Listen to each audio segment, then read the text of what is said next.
오늘 말씀은 고린도후서 9장 1절로부터 15절입니다. 고린도후서 9장 1절로부터 15절, 고린도후서 9장을 전장을 다 보도록 하겠습니다. 우리 한 목소리로 함께 읽도록 하겠습니다. 성도를 섬기는 일에 대하여는 내가 너희에게 쓸 필요가 없나니 이는 내가 너희의 원함을 알미라. 내가 너희를 위하여 마게도냐인들에게 아가야에서는 1년 전부터 준비하였다는 것을 자랑하였는데 과연 너희의 열심이 퍽 많은 사람들을 분발하게 하였느니라. 그런데 이 형제들을 보낸 것은 이 일에 너희를 위한 우리의 자랑이 헛되지 않고 내가 말한 것 같이 준비하게 하려 함이라. 혹 마게도냐인들이 나와 함께 가서 너희가 준비하지 아니한 것을 보면 너희는 고사하고 우리가 이 믿던 것에 부끄러움을 당할까 두려워하노라. 그러므로 내가 이 형제들로 먼저 너희에게 가서 너희가 전에 약속한 연보를 미리 준비하게 하도록 권면하는 것이 필요한 줄 생각하였노니 이렇게 준비하여야 참 연보답고 억지가 아니니라. 이것이 곧 적게 심는 자는 적게 거두고 많이 심는 자는 많이 거둔다 하는 말이로다. 각각 그 마음에 정한 대로 할 것이요 인색함으로나 억지로 하지 말지니 하나님은 즐겨내는 자를 사랑하시느니라. 하나님이 능히 모든 은혜를 너희에게 넘치게 하시나니 이는 너희로 모든 일에 항상 모든 것이 넉넉하여 모든 착한 일을 넘치게 하게 하려 하심이라. 기록된 바 그가 흩어 가난한 자들에게 주었으니 그의 의가 영원토록 있느니라 함과 같으니라.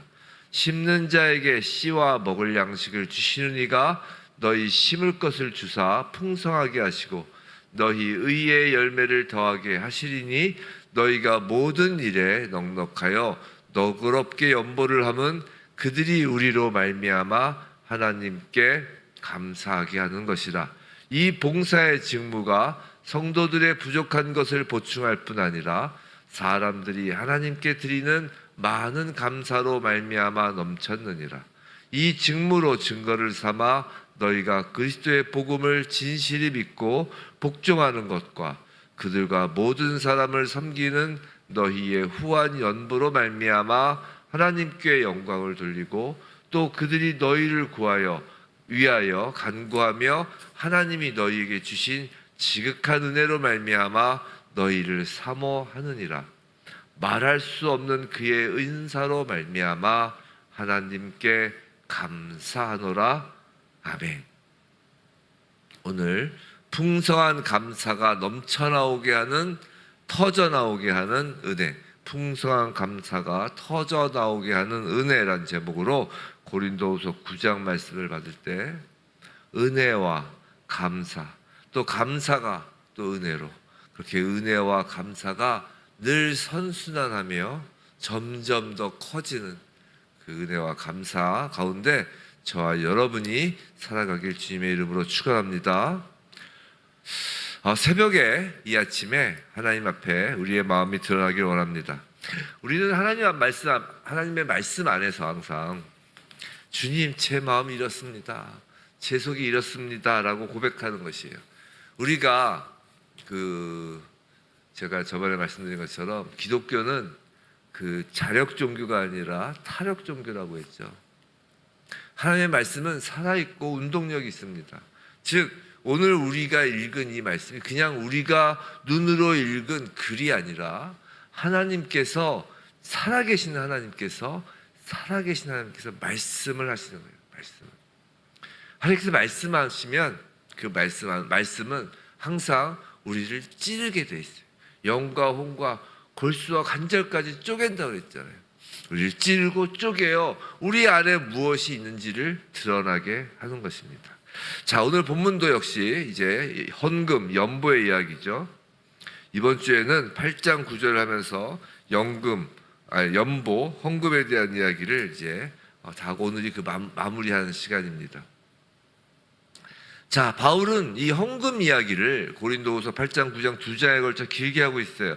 자, 왜 그럴까? 그건 지금 바울이 돈을 걷자라는 말을 하는 게 아니라, 자, 그 말씀 안에, 그 말씀 앞에 우리가 서면, 그 복음이 사람 안에 들어오면, 우리 안에 들어오면 과연 우리의 마음이 드러나는 것을 어떻게 드러나는지를 보여주고, 그리고 그 드러남으로 우리의 삶이 하나의 말씀 앞에 조명됨으로 우리의 삶에 어떤 열매가 맺히는지를 지금 이야기하려고 지금 이렇게 8장 9장에 걸쳐 길게 연보 헌금에 대하여 이야기하는 것이에요. 자, 8장은 어저께까지 본 그 8장에서는 은혜가 핵심이었어요. 은혜가 사람을 움직인다라는 것을 이제 말하였죠. 자, 마게도냐 교회가 가난과 환난 속에서도 기쁨으로 연보한 이유가 무엇이었어요? 은혜 때문이었다라는 것이 8장에서 사도 바울이 이야기했던 핵심이었죠. 그 8장의 핵심 중에 핵심은 이제 9절이었습니다. 지난주에, 며칠 전에 본 것인데, 그저께 본 것인데, 9절 한번 보시면 이렇게 돼 있어요. 우리 주 예수 그리스도의 은혜를 너희가 알거니와 부요하신 이로서 너희를 위하여 가난하게 되심은 그의 가난함으로 말미암아 너희를 부요하게 하려 하심이라. 이것이 8장 전체의 핵심입니다. 9절이. 예수님이 부요하신 분인데 우리를 위해 가난해지셨다. 그러니까 연보는 내가 무언가를 해서 인정받는 것이 아니라 이미 받은 은혜에 대한 감사의 반응이라는 것이에요. 즉 예수께서 우리에게 해주신, 우리를 위하여 가난해지신 그 은혜에 대한 반응, 즉 연보는 예수의 은혜를 드러내는 감사라는 것이에요. 자, 9장에서는 이제 그 은혜가 흘러서 우리가 그 은혜를 드러냄으로 인하여 어떤 결과를 만들어내는지를 보여주는 것이에요. 즉 열매, 복음의 열매를 보여주는 것이에요. 그리고 그 결론은 맨 마지막 분명히 이야기합니다. 맨 마지막 15절에서 뭐라고요? 하나님께 감사하노라. 또 11절에서도 하나님께 감사하게 하는 것이라. 즉 결론은 하나님께 감사가 넘치게 된다가 결론이라고요. 오늘은 세 가지로 나눠서 한번 보겠습니다. 첫 번째로 1절부터 5절까지예요. 1절부터 5절까지. 자, 헌금, 연보는 마음만으로 끝나지 않게 하라는 것이에요. 믿음은 준비하는 것에서 믿음이 드러나는 것이에요. 자, 우선 바울은 1절에서 연보에 대하여 성도를 섬기는 일이라고 말합니다. 연보는 돈 이야기가 아니라 섬김 이야기라는 것이죠. 그리고 2절에서 바울은 고린도 교회의 마음, 즉 너희의 원함, 너희의 열심을 알고 있다라고 해요. 그리고 그 이야기를 지금 아가야에서는 이라는 게 이제 고린도 교회를 이해하면 돼요. 즉 아가야에서는 1년 전부터 준비했다. 즉 고린도 교회 너희가 너희의 원함과 너희의 열심으로 1년 전부터 준비했다는 그 이야기를 마게도냐 교회들에게 자랑까지 했다는 것이에요. 그 말을 듣고 다른 교회들도 마음이 일어났다는 것이죠. 그런데 바울이 왜 굳이 사람들을 미리 보내서 준비시키느냐? 3절에서 5절을 보면 그 이유가 나와요. 3절에서 5절, 특히 3절, 자랑이 헛되지 않게 하려고. 또 5절, 억지가 아니라 참된 연보가 되게 하려고 라는 것이. 억지가 아니다. 5절 끝에 그렇게 되어 있죠. 억지가 아니니라. 성도 여러분, 여기서 중요한 게 있어요. 지금 꼭 연보뿐만이 아닙니다. 헌금만을 이야기하는 게 아니라고 했잖아요. 신앙생활이 종종 마음은 있는데 실제로는 흐지부지 되는 이유가 무엇입니까? 그건 준비가 없기 때문이에요. 지금 사도 바울이 사람들을 보내서 어제 봤죠? 디도와 2명의 형제들을 더 보내서 그 준비를 독려하잖아요. 그 준비를 시키는 이유가 뭐냐? 마음은 있는데 실제로는 흐지부지 되는 경우가 너무 많다는 것이에요. 마음이 나빠서가 아니라 오히려 마음이 좋더라도, 좋은 마음을 하더라도 준비가 없으면 결국 마지막엔 마음이 쫓기게 되잖아요. 그럼 자원함이 억지로 변하는 것이에요. 지금 바울은 고린도 교회를 압박하려는 게 아닙니다. 오히려 고린도 교회의 좋은 마음이 망가지지 않게 지켜주는 것이에요. 그래서 우리가 헌금을 할 때는 준비를 해야 돼요. 준비를. 예를 들어 11조를 낸다고 합시다. 그럼 11조를 준비를 마음만 11조 내야지 하는 게 아니라 11조를 띄워놓고 그 나머지 10분의 9로 살 수 있는 그 계획을 다 준비를 해야 되는 거예요. 그렇지 않고 한 달 동안 흥청망청 쓰다가 11조를 해야 되는데 5번 달에 안 했네. 그리고선 이제 마지막에 막 그 월말이 돼가지고 헌금을 하려고 하면 그때는 그것이 자발적인 마음, 좋은 마음이 되는 것이 아니라 자원함이 억지로 변할 수 있다는 것이. 그래서 항상 11조 낼 때는 우리가 그러잖아요. 11조 내고 할 때는 첫 열매를 이렇게 드리잖아요. 그게 의미가 있어요. 사랑하는 성도 여러분, 꼭 헌금만 이야기하는 것이 아니라 오늘 이 아침에 저희가 이 받은 마음을 오늘 하루의 준비로 옮겨보시기 바랍니다. 이런 거예요. 자, 기도의 마음이 왔으면 오늘 아침에 말씀을 들으며 내가 어떤 기도를 해야지 오늘 내가 기도하는 마음이 생겼다. 내 기도의 습관을 들여야 되겠다. 어떤 그런 마음이 들었다. 그러면 실제로 시간을 떼어두는 준비를 하는 것입니다. 기도 자리를 마련하는 준비를 하는 것이에요. 어떤 섬김의 마음이 왔으면 구체적으로 그 섬길 수 있는 방법 하나를 정하여 준비를 하는 것입니다. 그 정하는 것이 준비하는 거잖아요. 어떤 나눔의 마음이 왔으면 어떤 기준을 정하고 계획을 세우는 준비를 하는 것이에요. 어떤 마음의 감동은 시작을 줄 수 있지만 그 준비는 그 감동이 완성되는 것이라. 자, 오늘 본문에서 우리가 살펴볼 것으로 이제 두 번째, 첫 번째는 준비에 대하여 지금 사도 바울이 이야기를 했어요. 헌금에서 매우 중요한 대목이죠. 자발적 헌금을 유지하기 위해서는 준비가 필요합니다. 헌금뿐이 아니라 기도생활, 섬김생활, 나눔생활, 우리의 모든 신앙생활, 하물며 우리가 일상의 모든 생활도 준비를 하면서 살듯이 계획을 세우듯이 신앙생활도 마찬가지예요. 계획과 준비로 이루어지는 것입니다. 전에 한번 제가 화요일에 말씀드렸나요? 그 즉흥적이고 막 그런 것은 사실 하나님께서 별로 기뻐하지 않으신다고요. 자, 오늘 본문에서 또 우리가 살펴볼 것으로 둘째는 6절에서 11절입니다. 6절에서 11절.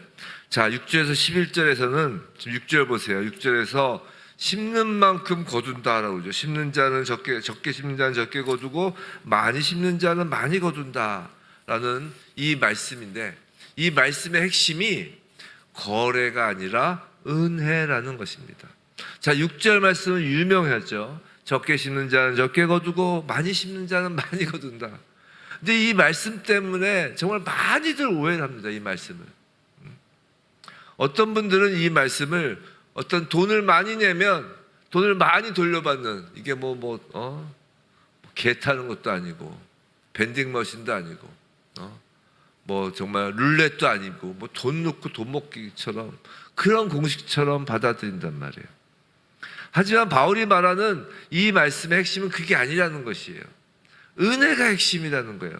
자, 8절의 핵심입니다. 8절 보시면 하나님이 능히 모든 은혜를 너에게 넘치게 하시나니 이는 너희로 모든 일에 항상 모든 것이 넉넉하여 라는 것이에요.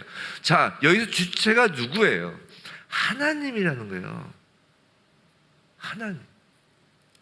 내가 많이 해서 하나님이 많이 보상해 주는 구조가 아니라 하나님이 대상, 객체가 아니라 하나님이 주체로서 하나님이 은혜로 채우셔서 넉넉히 하신다는 것이에요. 그리고 하나님이 우리를 넉넉히 하게 하시는 목적이 뭐냐? 그게 8절 후반부 모든 착한 일을 넘치게 하게 하려 하심이라는 것이에요. 즉 하나님이 채우시는 넉넉함은 대가로서의 보상이 아니라 흘러가게 하는 넉넉함이라는 거예요. 넘쳐나는 넉넉함이라는 거예요. 이런 겁니다. 성도 여러분, 우리 물을 한번 생각해 보세요. 흐르는 물을. 물은 고이면 탁해지고 냄새가 납니다. 근데 물이 흐르면 그 물은 살아있는 물이 되죠. 깨끗하게 유지가 되는 것이에요. 우리 마음도 비슷하다는 것이에요. 하나님이 주시는 그 은혜와 그 은혜 안에는 재정과 시간과 능력, 예수 그리스도 안에 있는 모든 부요함이에요. 하나님께서 우리를 위하여 예수 그리스도를 십자가에 내어놓으시고 우리의 죄를 대속해 주셨을 뿐만 아니라 성령께서 우리 안에 오셔서 예수 그리스도의 모든 가르침과 예수 그리스도의 모든 그 말씀을 기억나게 하시고, 즉 우리에게 예수 그리스도 전부를 주심으로 그 안에 있는 모든 하늘의 부요함, 하늘에서 정한 모든 시간과 능력, 그런 것들을 다 주시는 것인데, 즉 하나님께서 많이 심으시는데 이것들이 내 안에 고이게만 되면 어느 순간부터 이 마음이 썩는 거예요. 마음이 썩는다는 건 마음이 딱딱해진다는 거예요. 고여서 썩고 냄새가 나는 것의 현상이 뭔가요? 딱딱해진다는 게 좀 수상적이잖아요. 우리한테 좀 느끼기에. 그럼 우리가 마음이 내 안에서 고인다는 것, 하나님께서 주신 은혜가 흘러가지 않고 흘러 넘쳐나가지 않고 그냥 내 안에 고이게만 되면 그 썩는 것이 어떤 것인지, 딱딱해지는 것이 어떤 것인지의 그 현상은 불안해지는 거예요. 불안해지는 거예요. 그리고 더 막 쌓아야 될 것 같은 거예요. 재물로 치면 재물을 더 막 쌓아야 될 것 같은 거예요. 더 움켜줘야 될 것 같은 마음으로 나타나는 거예요. 이번 주일날 이제 출애굽기, 우리 출애굽기 강의 설교를 하고 있으니까 출애굽기 설교 내용이 이제 광야에서 만나를 주신 하나님이거든요. 매우 적절한 어떤 그 비유죠. 예표죠. 막 더 쌓아야 될 것 같은 거예요. 하나님 분명히 일용할 것만 거두라고 그랬는데 그 만나가 다 하늘에서 비처럼 내린다고 그랬죠. 비처럼 내리는 은혜를 얘기하는 거거든요. 또 하늘에서 내리는 게 뭐예요? 예수님의 말씀이 주일 설교 다 해버리는 건데 예수님의 말씀, 하나님의 말씀이고 그 만나가 그게 또 예수 그리스도 자체잖아요. 즉 예수 그리스도가 은혜로 오셨고 하나님의 말씀이 지금 은혜로 떨어지고 그 안에 만나와 같은 일용할 양식과 우리의 모든 필요한 것을 채우는 것이 그 안에 다 들어있는데 하나님은 일용할 것만 거두라고 그랬잖아요. 근데 막 왜 그래요? 그건 더 쌓아야 될 것 같아서, 쌓아야 될 것 같은 두려움, 불안을 갖지 말라는 거예요. 막 더 움켜져야 될 것 같은 마음을 갖지 말라는 것이, 그런 것이 썩고 있다라는 증거입니다. 근데 하나님은 우리를 고이게 하시는 분이 아니라 흐르게 하시는 분이란 말이에요. 흐르게 하는 거예요. 흘러갈 때 마음이 살아난다는 거예요. 공동체가 살아난다는 것입니다. 그래서 제가 말씀드렸잖아요, 전에. 어저께인가 그저께인가. 이렇게 은혜의 통로가 있는데 출구 부분은 우리한테 맡기셨다니까요.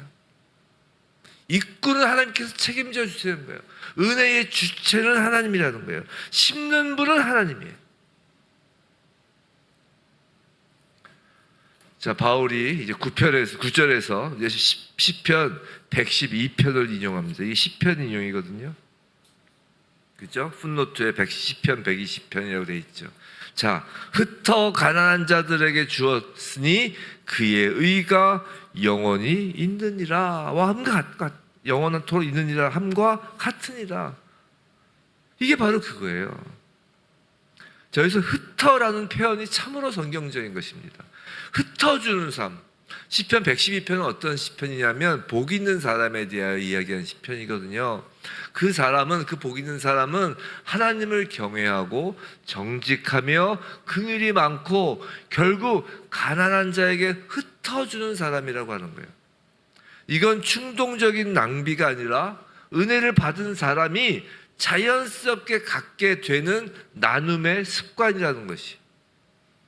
지금 헌금을 이야기하니까 우리가 돈을 이제 경제적인 걸 가난한 사람들에게 나눠주는 것, 그것도 포함되지만 이건 단순히 거기에만 한정되는 것이 아니라고요. 우리가 받은 은혜를 나눠주는 거예요. 말씀을 받았기 때문에 말씀을 나눠주는 것이에요. 복음을 받았기 때문에 복음을 나눠주는 것이에요. 우리가 예수를 받았기 때문에 예수를 드러내며 다른 가난한 자들에게 예수를 나눠주는 거라고요. 자, 10절에서 바울이 더 못을 박습니다. 자, 씨를 주시는 분이 누구예요? 하나님이라는 거예요. 양식을 주시는 분이 누구라고요? 하나님이시라는 거예요. 더 심을 씨를 더하시는 분도 하나님, 의의 열매를 더하시는 분도 하나님. 결국 우리의 삶은 내가 붙잡고 지키는 것으로 굴러가는 게 아니라 하나님이 공급하시는 은혜로 굴러간다는 것이에요. 이것이 천국을 이 땅에서 누리는 그 은혜가 흘러가는 통로인 복이 있는 사람인 것입니다. 그래서 11절 결론으로 이어지죠. 너희가 넉넉하여 너그럽게 연보를 함은 다 뭐라고요? 하나님께 감사하게 하는 것이라. 즉 결론이 내 통장이 두꺼워진다가 아니라 우리가 하나님이라는 아주 그 투자 전문가에게 돈을 맡겨서 30배, 60배, 100배로 얻어서 내 통장이 두꺼워지는 것이 아니라 결론은 감사가 넘친다라는 것이. 마지막으로 세 번째, 첫 번째가 은혜였고, 준비였고, 두 번째가 그 은혜의 주체가 하나님이시라는 것을 알고, 흩트는 자가 된다는 것이고, 우리가 이제 세 번째가 12절부터 15절 연보의 최종 열매는 감사라는 것이에요. 이런 것이죠. 은혜, 흩음, 감사 이렇게 이어지는 거예요. 다시요. 은혜, 흩음, 감사 이렇게 이어지는 것이에요. 이게 9장에서 이야기하는 세 개의 주제인 것입니다. 자, 12절을 보면 바울은 연보의 결과를 두 가지로 이야기해요. 하나는 첫째, 부족한 것을 보충한다. 자, 실제로 필요가 채워진다는 것이에요. 어저께 이야기했죠. 어저께 말씀에서 뭐라고 그랬어요?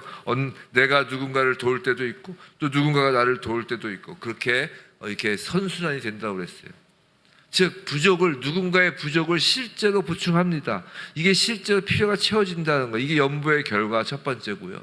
두 번째는 더 중요한 결과가 있는데 그게 뭐냐면 하나님께 드리는 감사가 넘친다는 거예요. 성도 여러분, 이게 복음의 열매라는 것입니다. 복음의 열매는 감사예요. 누군가가 도움을 받으면 그 도움을 받은 사람은 사람만 바라보는 게 아니라 하나님께 감사하게 돼요. 그리고 나눔을 실천한 사람도 하나님께 감사하게 됩니다. 참 재밌어요. 우리가 예수의 이름으로 나누면 그 나눔을 받는 사람도 예수님께 감사하고 예수의 이름으로 나눈 자도 예수님께 감사하게 돼 있어요. 연보를 받는 자도 감사, 연보하는 자도 감사, 그렇게 공동체의 감사가 흐르기 시작하는 것입니다. 13절에서 바울은 이렇게까지 말합니다. 이런 섬김이 복음을 진실히 믿고 복종하는 증거가 된다는 것이에요. 말보다 삶이 더 강하게 복음을 증거할 때가 있습니다.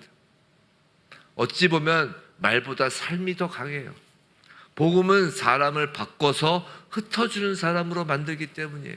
어제까지만 해도 막 움켜쥐던 사람이 예수 그리스도의 그 은혜, 복음의 은혜를 받으면 흩어주는 사람으로 바뀌어 있기 때문입니다. 즉 삶이 더 강하게 복음을 증거하는 것이. 그리고 마지막 15절, 말할 수 없는 그의 은사로 말미암아 하나님께 감사하노라. 성도 여러분, 연보 이야기의 끝이 지금 은사입니다. 왜 은사입니까? 이 은사가 뭐예요? 은사란 뜻은 하나님께서 값없이 내려주시는 선물이라고 그랬죠. 우리가 성령의 은사만을 생각을 하는데 여기서의 은사는 물론 성령의 은사도 값없이 우리에게 주시는 선물이지만 여기서 이야기하는 것은 하나님께서, 성부 하나님께서 우리에게 주시는 선물, 즉 예수 그리스도를 이야기하는 거예요. 우리는 지금까지 계속 예수 그리스도의 은혜, 하나님께서 우리에게 주신 그 가장 크신 것, 전부 그 예수 그리스도를 이야기하고 있었잖아요. 우리는 8장 9절에서 앞서 본 그 8장 9절, 8장의 핵심이라는 그 8장 9절에서 이미 배웠잖아요. 우리가 무언가를 드리기 전에 예수님이 먼저 자신을 드리셨습니다. 우리가 내어놓기 전에 예수님이 먼저 우리를 위해 가난해지셨습니다. 그래서 연보는 내가 뭘 해서 하나님께 인정받는 것이 아니라 이미 은혜를 받았기에 감사로 반응하는 것입니다. 사랑하는 성도 여러분, 우리는 고린도후서 지금 8장 9절에 걸쳐서 헌금에 대한 하나님의 말씀을 받았습니다.